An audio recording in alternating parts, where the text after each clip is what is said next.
Will COVID-19 rejuvenate independent small grocery stores? Now, we've talked a lot about how during the pandemic, online ordering has skyrocketed, whether for delivery or curbside pickup.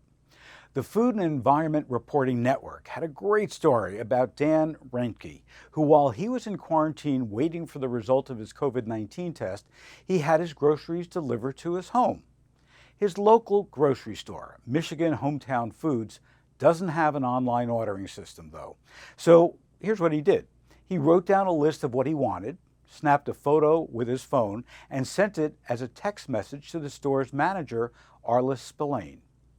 "I was explicit as I could be," Reineke says about his list. "I generally tend to buy things without paying attention, so I tried to pay attention for Arliss." Reineke, an emergency medical technician who lives in Michigan, North Dakota, quarantined after coming into contact with someone who tested positive for the novel coronavirus.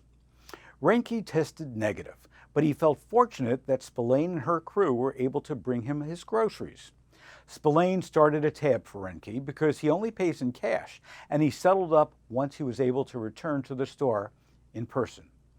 Michigan Hometown Foods, which is the only grocery in a town of 275 people, doesn't have the process for online ordering, so it looks a lot different than it does in larger cities. Instead of scrolling through photos and detailed descriptions and nutritional information and adding items to an online cart, Hometown Food shoppers order by text or Facebook, or simply pick up the phone and call Spillane. She keeps the store's Facebook page current with new arrivals of foods, deals, and lots of photos. Spillane takes the challenge of safeguarding health personally. She owned Michigan Hometown Foods from 2009 until 2017 when she got sick with an unknown illness that caused her to have convulsions. Unable to work, as doctors tried for months to diagnose the problem, Spillane was forced to sell the store. The next owner wasn't able to keep it open. So in 2018, the county bought it to ensure the town kept its only grocery store. By then, Michigan's hometown doctor, Doc Hagen, had figured out that Spillane's convulsions were caused by an infection and treated her with an antibiotic, so she came back to manage the store. Spillane takes the pandemic seriously. On a table just inside the front doors, there's a hand sanitizer, cloth masks made by a local volunteer, and a sign asking people to keep their masks, wash and reuse them.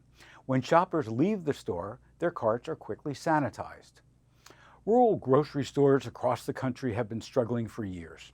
But so far, the coronavirus has actually boosted business for many of these smaller stores. A survey done in May by the North Dakota Rural Grocery Initiative found that nearly all 49 stores surveyed have seen sales rise since the beginning of the pandemic, some by as much as 100%. Michigan Hometown Foods has experienced this coronavirus boost. We went from doing an average sales of about $1,800 a day to $2,700 a day, according to Spillane. According to Reineke, people from the larger cities were coming into Michigan to stay away from the crowds. In something of a role reversal, smaller stores often had items like flour, eggs, and toilet paper that the bigger stores did not. There is hope that at least some of these customers will continue shopping at Michigan's store once the pandemic subsides.